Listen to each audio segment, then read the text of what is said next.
Mi suegro me miró fijamente a los ojos y dijo que debía estar agradecida de que me dejaran dormir en su garaje. Yo sostenía a su nieta su propia sangre de 8 meses con los ojos de su padre y mi barbilla testaruda. Y este hombre de pie en su jardín perfectamente cuidado con un traje de marca quería que le diera las gracias por un catre junto al cortacésped. Mi nombre es Sofía García. Tengo 29 años y hace 3 meses cometí el mayor error de mi vida.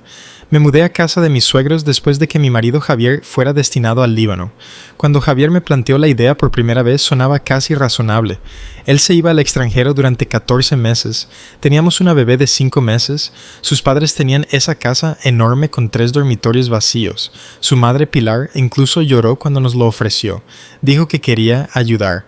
Dijo, la familia cuida de la familia. Lo que no mencionó es que me convertiría en su sirvienta no remunerada, su saco de boxeo y su cajero automático personal. Dejé nuestro piso de alquiler para ahorrar dinero para nuestra futura casa. Javier y yo llevábamos 2 años casados y por fin empezábamos a levantar cabeza. Teníamos 47,000 euros en nuestra cuenta conjunta suficiente para la entrada de una primera vivienda cuando él volviera. Y entonces me mudé a la casa de los Serrano. Ya sabes cómo son esas casas, un gran chalet adosado en una urbanización de las afueras con un pequeño jardín delantero solo para aparentar. El tipo de casa que grita «tenemos dinero» mientras susurra «casi todo es a crédito». Pero desde fuera parecía impresionante y pronto aprendería que eso era lo único que les importaba a los Serrano. La primera semana fue bien. Pilar me enseñó una bonita habitación de invitados. Gerardo me ayudó a subir las maletas.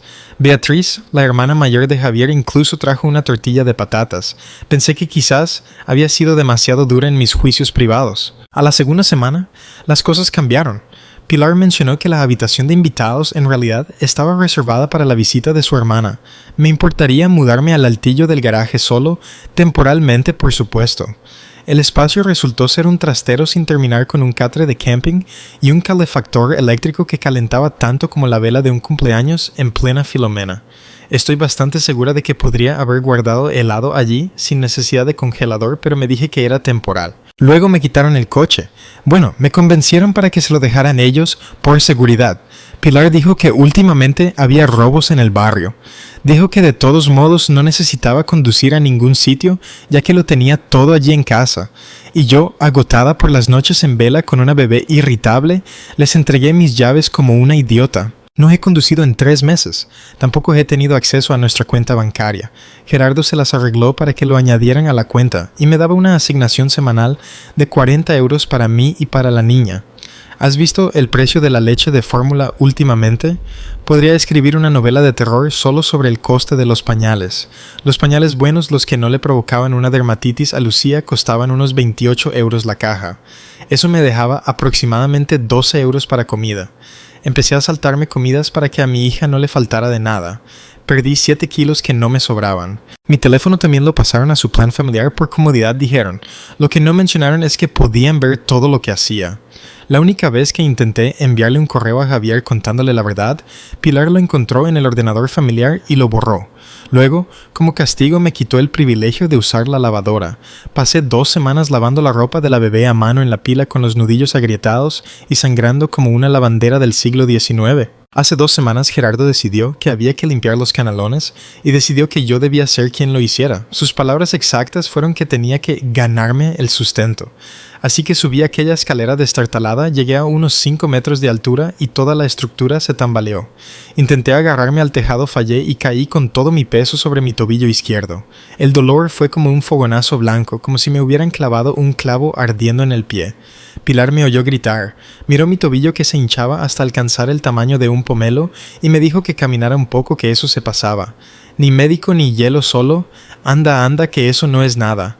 Así que estuve cojeando durante 2 semanas haciendo las tareas del hogar con un tobillo que se puso morado y amarillo y hacía ruidos que ningún tobillo debería hacer. Durante todo este tiempo no le conté nada a nadie. Mi padre Paco García me crió solo después de que mi madre nos abandonara cuando yo tenía 7 años. Trabajó en la construcción toda su vida.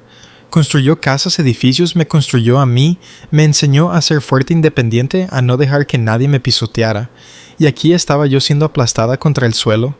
No podía contárselo, la vergüenza me habría matado.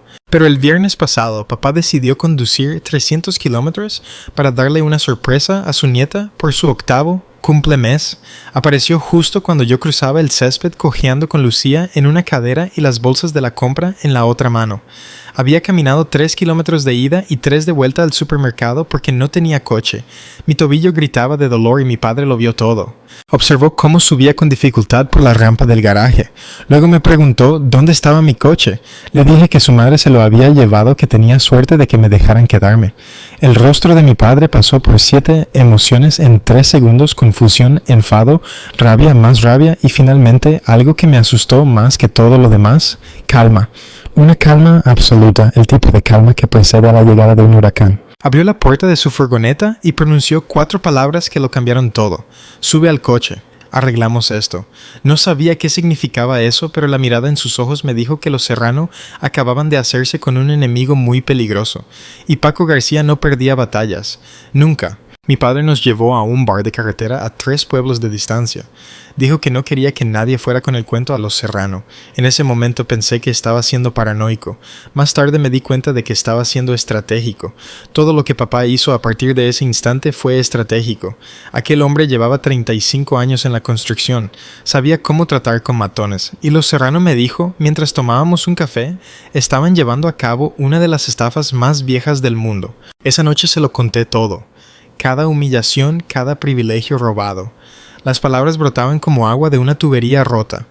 3 meses de silencio finalmente liberados. Le hablé de Beatriz, la hermana de Javier, que venía de visita casi a diario.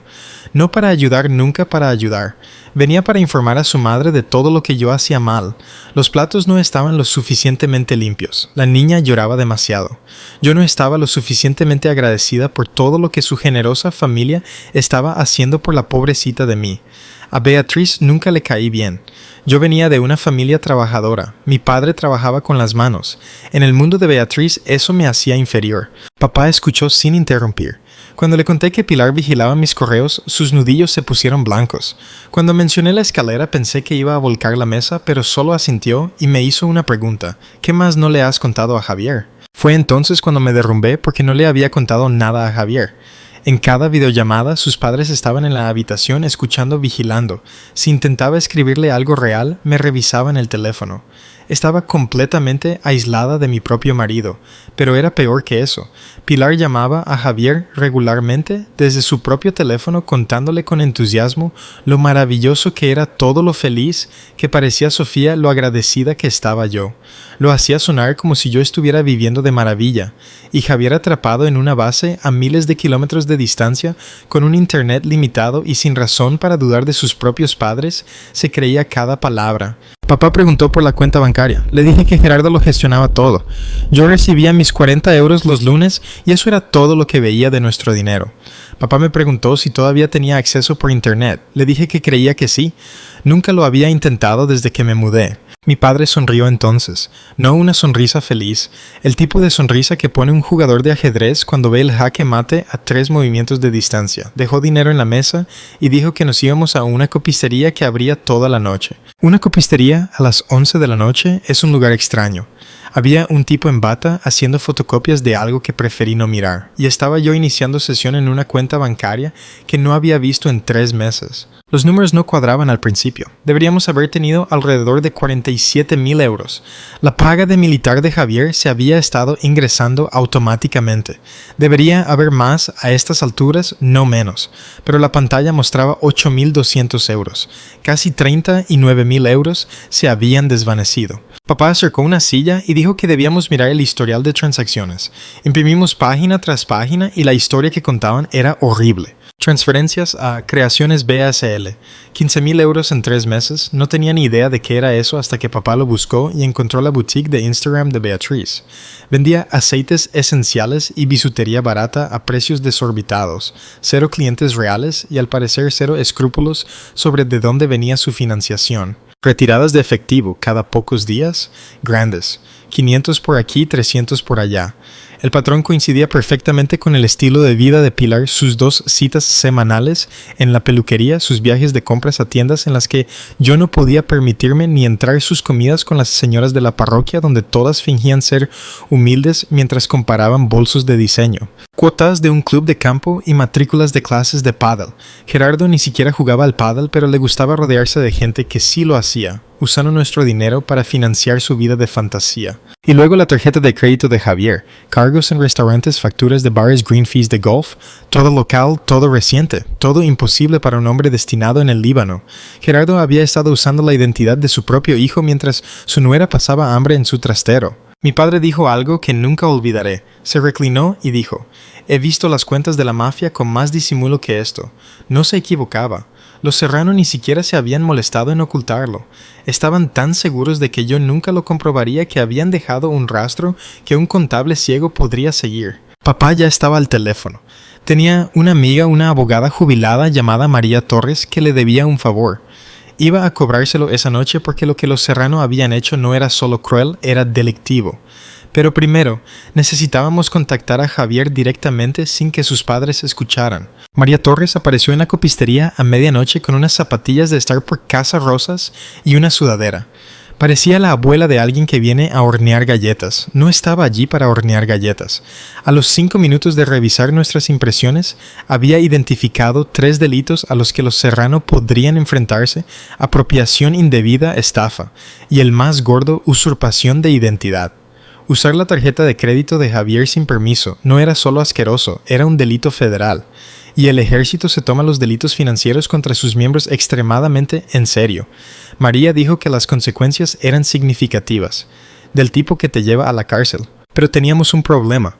Cuando me mudé, Pilar me hizo firmar un montón de papeles. Formularios del seguro los llamó. Contactos de emergencia. Yo estaba agotada con una bebé de 5 meses que no dormía. Firmé lo que me puso delante. ¿Quién lee los papeles que le da su suegra?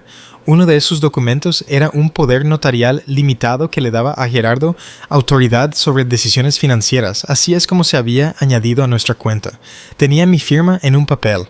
Daba igual que no tuviera ni idea de lo que estaba firmando. María me preguntó si lo había firmado voluntariamente y con pleno conocimiento. Alguien me había explicado lo que era. Me habían dado tiempo para leerlo no a las 3 preguntas. Tomó nota. El fraude puede ocurrir cuando el consentimiento se obtiene mediante engaño. Esto podría calificar. Papá preguntó cómo contactar a Javier directamente sin el filtro de los Serrano. María estuvo de acuerdo en que era crucial. Si Javier no sabía lo que estaba pasando, necesitaba escucharlo de su esposa primero, no de abogados o investigadores. El problema era cómo. Javier tenía un tiempo de internet limitado en la base.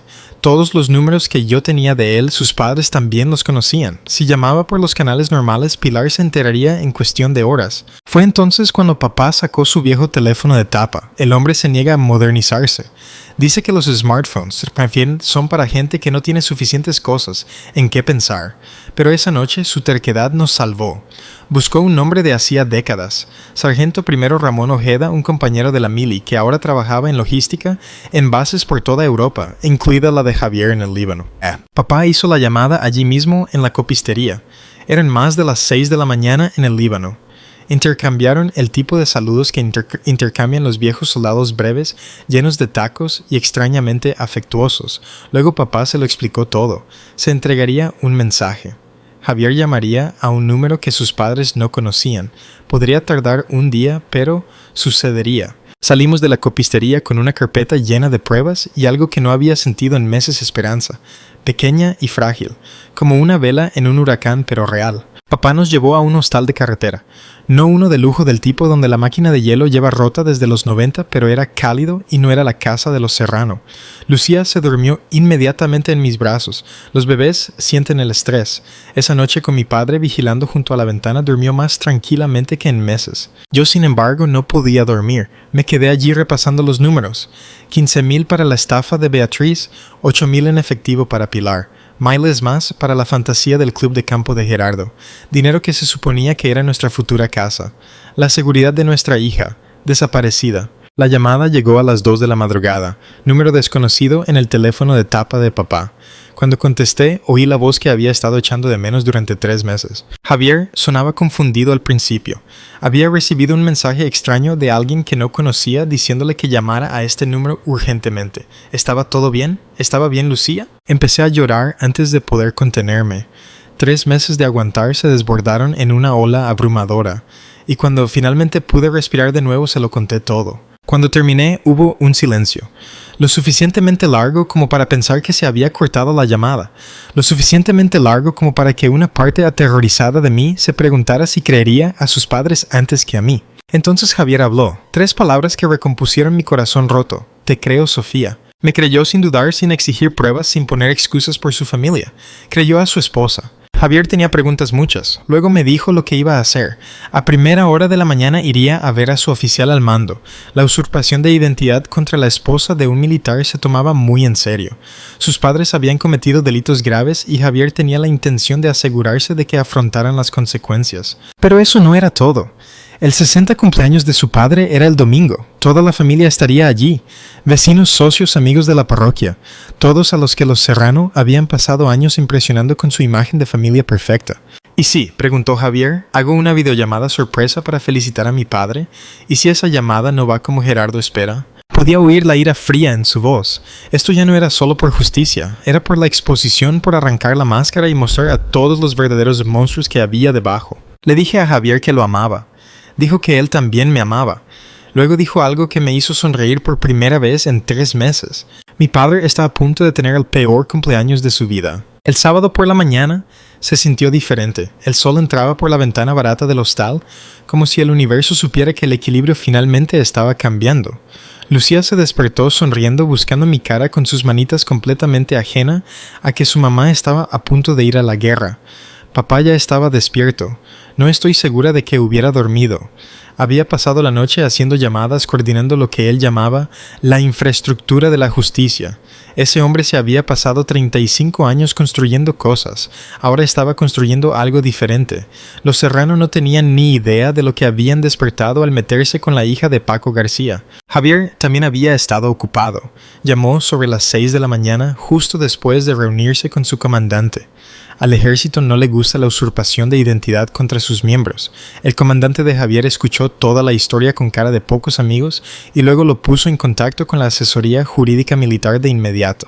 En cuestión de horas, Javier había presentado denuncias formales por el fraude con la tarjeta de crédito y el acceso no autorizado a la cuenta.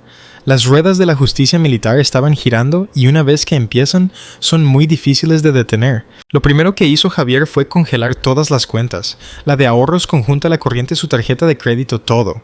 Gerardo se enteraría pronto cuando su próximo pago en un restaurante fuera denegado delante de sus amigos del golf, pero para entonces sería demasiado tarde. No más transferencias a la estafa piramidal de Beatriz, no más efectivo para la adicción a las compras de Pilar, no más cuotas del club de campo para la vida de fantasía de Gerardo. La sangría por fin se había detenido, pero congelar las cuentas era solo el principio. Javier quería que rindieran cuentas y tenía un plan para conseguirlo. La fiesta del 60 cumpleaños de su padre era mañana domingo. Todo el clan Serrano estaría allí. Los vecinos de las casas de lujo cercanas, socios con ropa cara pero informal, amigos de la parroquia con fuentes de comida, todos a quienes los Serrano habían pasado años impresionando con su imagen de familia perfecta. Javier quería quemar esa imagen hasta los cimientos delante de todos ellos. La videollamada fue idea mía. Le dije a Javier que se lo sugeriría a Pilar como una sorpresa. A ella le encantaría que su hijo militar apareciera desde el Líbano para honrar públicamente a su padre. Montaría el televisor grande en el salón, reuniría a todos los invitados para el momento emotivo. Probablemente compraría un aro de luz para una calidad de video perfecta. Lo grabaría todo para el recuerdo.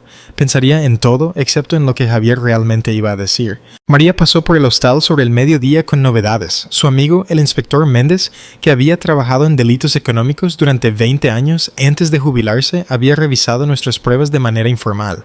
Dijo que había más que suficiente para una investigación formal.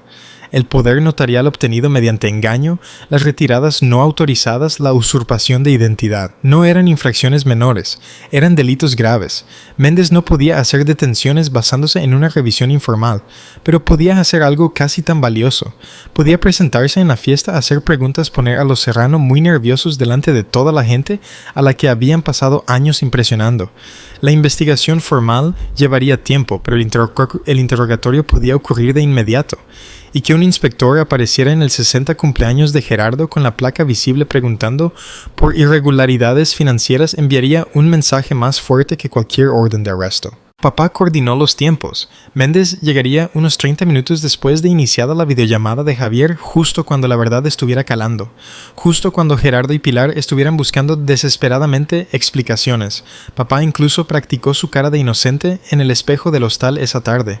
No paraba de preguntar si parecía de fiar como un abuelo amigable que solo está allí para apoyar a su hija. No como un hombre a punto de desmantelar la reputación entera de alguien. Le dije que estaba perfecto. Dijo que yo era una mentirosa terrible, pero que agradecía el esfuerzo. Tenía que volver a esa casa, enfrentarme a Pilar, fingir que nada había cambiado, hacer el papel de la nuera agradecida un día más. La idea me ponía la piel de gallina, pero si sospechaban algo podrían cancelar la fiesta. Podrían destruir pruebas. Los necesitaba cómodos, confiados, completamente desprevenidos. Papá me llevó de vuelta sobre las 4. Antes de bajar le envié un mensaje con la ubicación exacta donde había escondido mi maleta, hecha en el garaje, detrás de las latas de pintura viejas en la estantería de metal, cerca de las herramientas de jardinería. Él la cogería mañana mientras todos estuvieran distraídos con la fiesta. Volver a entrar en esa casa fue una de las cosas más difíciles que he hecho en mi vida. Pilar me recibió en la puerta con su habitual sonrisa tensa, la que nunca llegaba a sus ojos. Me preguntó dónde había estado. Le dije que mi padre quería pasar un rato de abuelo-nieta. Pareció molesta porque me había ido sin pedir permiso, pero tenía demasiados preparativos de la fiesta en la cabeza como para insistir. Esperé a que estuviera colocando los centros de mesa antes de hacer mi jugada. Le comenté que Javier había llamado al teléfono de mi padre porque el mío funcionaba mal. Quería darle una sorpresa a su padre con una videollamada durante la fiesta. Felicitar a Gerardo por sus 60 cumpleaños delante de todos los invitados. Deberíais haber visto cómo se le iluminó la cara a Pilar. Por un momento casi me dio pena. Casi. Inmediatamente empezó a planearlo todo el televisor grande en el salón justo después de cortar la tarta. Se aseguraría de que todos se reunieran. Incluso había comprado un aro de luz el mes pasado y que sería perfecto. Sería muy especial, no paraba de decir. Sonreí y asentí. Oh sí, dije. Definitivamente será algo para recordar. Por cierto, si esta historia te resulta familiar, por favor dale a me gusta y compártela con alguien que necesite escucharla. Vuestro apoyo me ayuda a seguir contando estas historias. Y creedme, lo que pasa en esa fiesta de cumpleaños es algo que no os queréis perder. El domingo amaneció espléndido. Cielo azul, una brisa ligera, la temperatura perfecta. El cumpleaños de Gerardo no podría haber pedido un tiempo mejor. El catering llegó temprano. Montaron la carpa en el jardín trasero. Flores decoraban cada superficie. Parecía más una boda que un cumpleaños, pero Gerardo nunca hacía nada a pequeña escala. A las 8 de la mañana, Pilar me entregó una lista. 37 tareas que completar antes de que llegaran los invitados. Me hablaba como si fuera personal de servicio. En realidad, peor que al personal de servicio. Al menos a ellos se les paga. Cumplí cada tarea a la perfección. La nuera modelo invisible. Los invitados empezaron a llegar sobre las 2. Socios vecinos con vinos caros, amigos de la parroquia con sus fuentes de comida.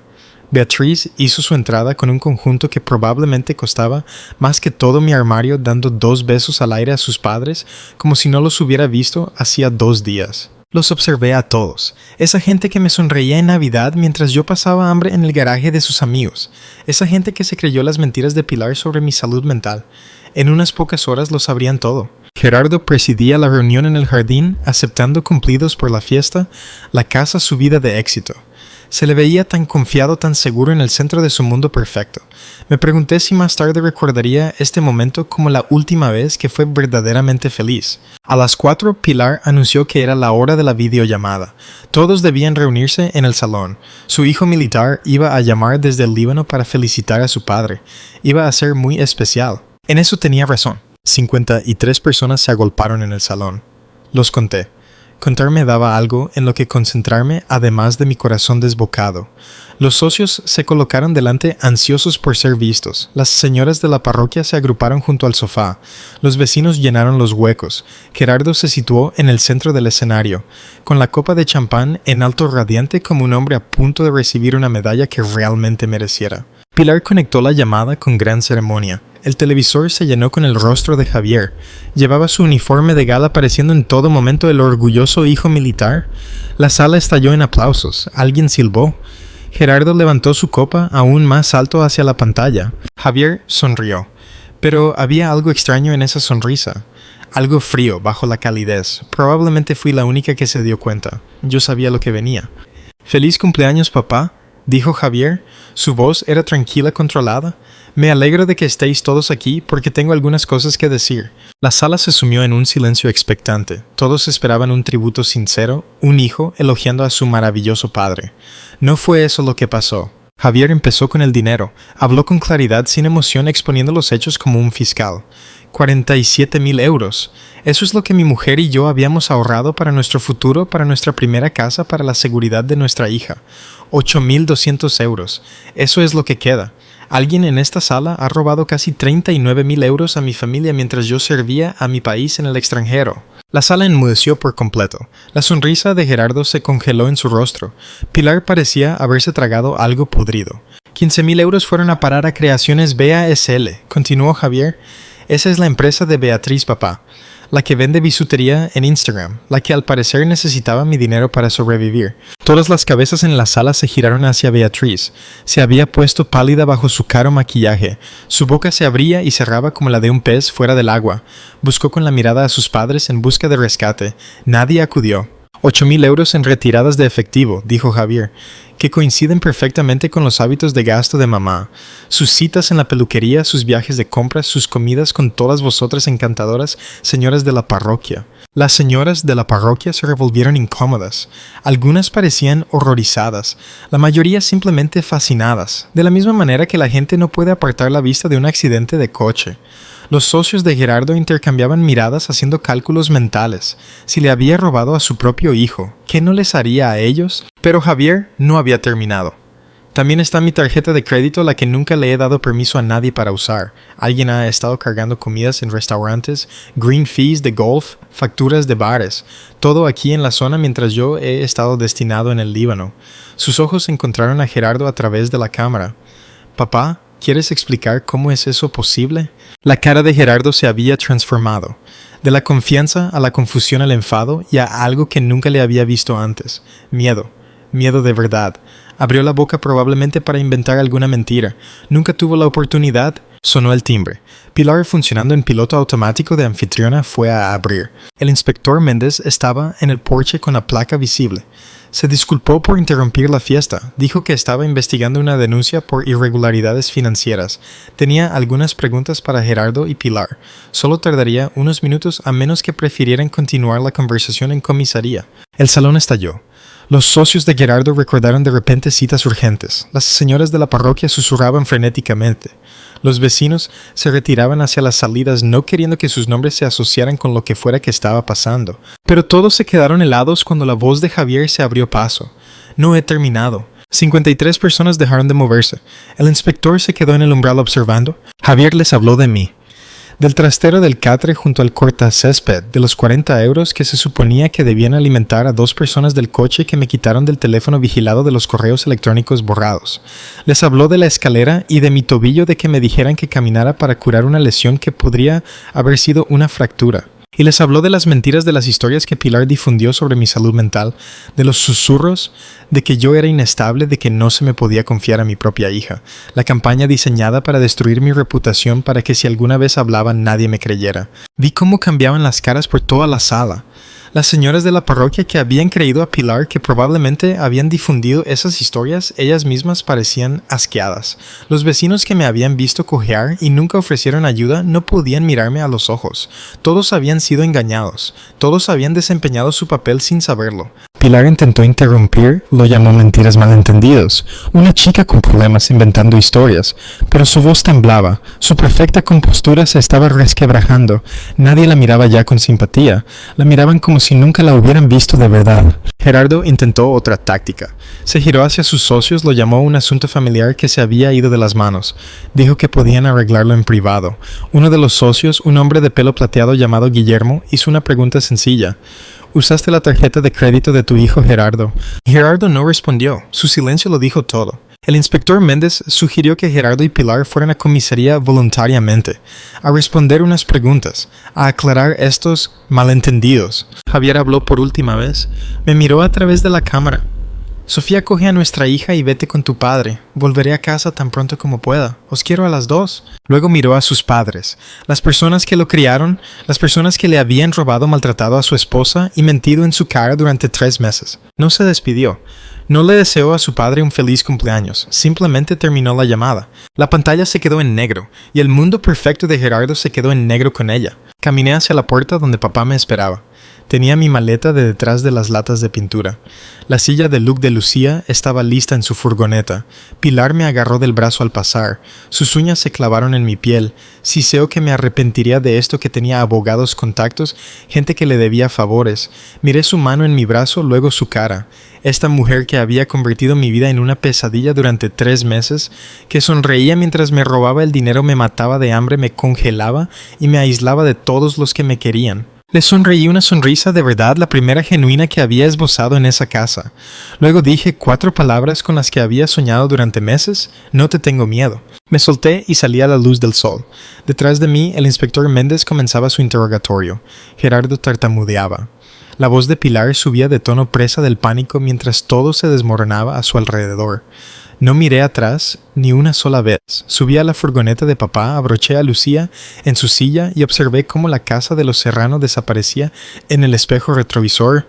El sol se estaba poniendo, tiñendo el cielo de naranja y rosa, como si el mundo estuviera celebrándolo conmigo. Las semanas siguientes fueron un torbellino de procedimientos legales y llamadas telefónicas, pero por primera vez en meses cada noticia traía una pequeña victoria. Gerardo y Pilar fueron acusados formalmente 10 días después de la fiesta. Apropiación indebida, estafa, usurpación de identidad. El fiscal añadió más cargos una vez que los investigadores empezaron a escarbar de verdad. Resultó que Gerardo también había estado estafando a sus socios durante años. Cantidades más pequeñas, más difíciles de detectar, pero que sumaban. Para cuando se hizo el recuento total, se enfrentaba a cargos graves tanto a nivel civil como penal. Su abogado le dijo que se preparara para una pena de prisión considerable. Pilar intentó hacerse la víctima. Le dijo a cualquiera que quisiera escucharla que no tenía ni idea de los delitos financieros. Nadie se lo tragó. Las pruebas demostraban que había sido una participante activa en todo. Las retiradas de efectivo coincidían con sus viajes de compras. La vigilancia de las comunicaciones era su proyecto. Las mentiras sobre mi salud mental fueron su creación. Ahora se enfrentaba a sus propios cargos. La situación de Beatriz fue casi cómica. Su tienda de Instagram nunca había estado registrada legalmente. Nunca había pagado impuestos por los 15,000 euros que había sacado de nuestra cuenta. Cuando los inspectores investigaron su negocio, encontraron un caos de infracciones. Sus sueños de influencer murieron el día que Hacienda le envió una carta exigiéndole los pagos atrasados más las multas. Lo último que supe es que había vuelto a vivir con sus padres, los mismos padres que se enfrentaban a cargos penales, en la misma casa que probablemente sería embargada. A veces el karma tiene sentido del humor. Javier consiguió un permiso de emergencia 3 semanas después de la fiesta. Cuando entró por la puerta de la casa de mi padre y nos vio a Lucía y a mí esperándole, se derrumbó. Este hombre que se había mantenido entero durante el entrenamiento de combate y el despliegue en el extranjero, finalmente se permitió llorar. Nos quedamos allí abrazados los 3 y supe que íbamos a estar bien, diferentes a antes, cambiados por lo que habíamos pasado, pero bien. Aprendí algo importante con todo esto. Mi padre siempre decía que tuviera mi propio fondo de emergencia, dinero que nadie más pudiera tocar. Ojalá le hubiera hecho más caso. A partir de ahora siempre tendré ahorros solo a mi nombre. Se acabaron las cuentas conjuntas sin límites claros. Se acabó firmar documentos sin leer hasta la última palabra. Nunca sabes quién puede traicionar esa confianza. La reacción de la gente me sorprendió. Esperaba que tomaran partido. En cambio, recibí tarjetas llamadas de las señoras de la parroquia disculpándose por haber creído las mentiras de Pilar. Una vecina se presentó con un bizcocho casero y lágrimas en los ojos diciendo que me había visto cojear ese día y que estuvo a punto de ofrecer ayuda, pero decidió no entrometerse. Esa decisión la había atormentado. Le dije que no era su culpa. Los Serrano engañaron a todo el mundo. La casa salió a la venta 2 meses después. Gerardo necesitaba dinero para los abogados. Pasé por allí una vez. El cartel de "Se vende" parecía fuera de lugar frente a aquella fachada pretenciosa. El césped estaba sin cortar, el jardín ahogado por las malas hierbas. La casa que fue mi prisión se estaba convirtiendo en una cáscara vacía. No sentí satisfacción, solo la sensación de cerrar un capítulo. Javier regresó a casa permanentemente a principios de la primavera. Lo habían trasladado a una base a 2 horas de casa de mi padre. Empezamos a mirar casas de nuevo, más pequeña de lo que habíamos planeado, pero nuestra, sin suegros, con llaves 50 compartidas con la familia, sin poderes notariales, nunca más. La última vez que vi a Pilar fue en una vista en el juzgado. Parecía más pequeña de lo que recordaba. La máscara de señora de la parroquia había desaparecido, reemplazada por algo crudo y asustado. Intentó cruzar su mirada con la mía. La miré como si no estuviera allí, como si fuera transparente. Ya no tiene mi atención, no recibe nada de mí nunca más. Al salir de ese juzgado, sostenía la mano de mi marido a un lado y la de mi padre al otro. Lucía balbuceaba feliz en su portabebés, ajena a todo. Algún día conocerá esta historia.